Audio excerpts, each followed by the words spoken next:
আলুগুলো ভাঙেনি।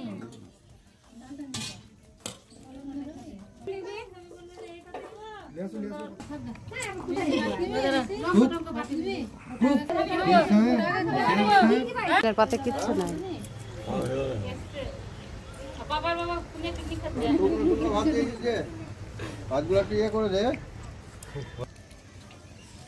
তো আমরা তো আজকে এই যে প্রথম দিনে মানে পুষ মাসের ফার্স্ট তো ডিম ভাত, তা তো আবার তো আমরা ডিম ভাতের পিকনিক করলাম, করেছি অনেক কিছু।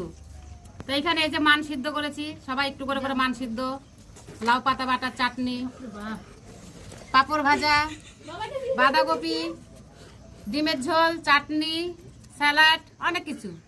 তো সবার খাওয়া দাওয়া হয়ে গেছে, খেতে খেতে এখন বাজে 4টা, আমরা লাস্ট। তো আমরাও খেয়ে দিয়ে এখন মেজে ঘষে চান ধান আবার মানে গাটা ধুয়ে নেবো, বাস এখানেই সমাপ্ত। আবার যখন পিকনিক করবো আবার দেখা হবে। আজকের মতো এখানে টাটা।